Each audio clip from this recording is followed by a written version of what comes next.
Hello, I'm Maxine Harley, your mind healer, helping you to become a better parent, a better partner and a better person by healing your own emotional wounds first. Now, I want to share with you in this video some of my thoughts about mind control and how you can get more control of your own mind. Don't worry, it's nothing to do with sci-fi or brainwashing. To have control of your mind, first of all, you need to be able to understand it. Now, you may be aware that you have different parts of your brain, okay? But actually you have 5 aspects of your brain and 5 minds, and I want to share a little bit more about those with you now. So let's think about the brain first of all. Now if you imagine, it's my arm here, imagine this is your spinal cord. And at the top here you have your primitive brain, the part of the brain that was developed first. And this is connected to your responses to fight, flight, freeze, sleep, reproduce, eat. Then later on we have a limbic or emotional brain, and I've tucked my thumb across to show it's in the deeper parts of your brain.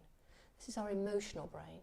And after that we have our neocortex, this thinking part of our brain, which is more concerned with, like I say, thinking and planning and judging.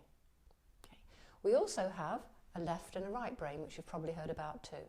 Now all of these parts of the brain are interrelated, it's a whole system and they all work together. Now the brain is not the mind. The mind is a system of energy and information exchange. In fact, we have a body mind. The mind occupies the whole of the body. And our mind has 5 different aspects to it as well. First of all, there is the gut. I know, surprising, isn't it? Now the gut has its own sort of intelligence, and in fact the serotonin in your body, you know, that feel-good neurotransmitter, most of that is in your gut too. And there is a lot of information exchange between your gut and your brain. Next comes the heart.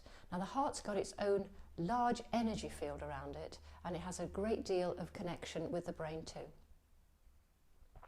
Then let's talk about the subconscious mind, which you've probably heard of. It's very, very important, and it's running your life at least 90% of the time on autopilot. Now your subconscious mind got set up in childhood originally, by the time you're age 6. And it creates a template of how your life's going to be, what you think you deserve and what you're going to expect in life. And it creates filters that filter out anything that doesn't fit that belief system. So as you can see, it's quite limited in that respect. However, its processing power is 1,000,000 times more powerful than your conscious mind, and it's really resistant to being changed. So let's look at the conscious mind next. Now I think of the conscious mind as having 2 distinct parts to it. I want to share a little bit more about that with you now.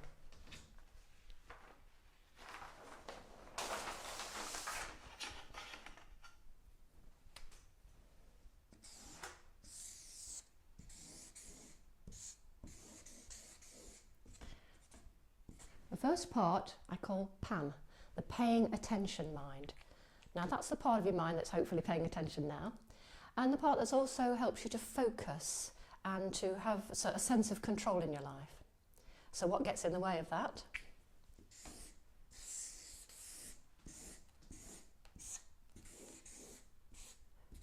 RITA, as you can guess, is another acronym. I do like a good acronym. Now this is the Random Intrusive Thought Activator. And what that means, it's that part of your mind that's always churning out random thoughts. And it's important that we manage to control this part of our mind. Now, the sorts of things that RITA does is when you're trying to sleep, there's all sorts of intrusive thoughts that come into your mind, and the what-ifs and the problems and the ideas. And I've actually created a little video for you about sleep and insomnia, which will help with that. Also, it's important to become aware and to notice some of the trivia and trash thoughts that RITA brings up for you. Now by trivia I mean thoughts that are related to your life but they're not particularly important. And by trash I mean those sort of thoughts that are totally unrelated to you and they're complete garbage, and we need to just ditch them, get rid of them completely. So to have control of our mind we need a lot more PAM around in the driving seat, soothing, calming, controlling RITA, and a lot less RITA around, because really that does get in the way. So to recap, we have a body mind, and it's important that we have control of our mind because our thoughts create our reality. Our thoughts affect every cell in our body, affect the way that our DNA is expressed. That's a whole new video for a different day. But you know, The way you control your mind and the way you're thinking about your life has a profound effect upon the quality of your life. So it's really important that you get some control over your mind as soon as possible.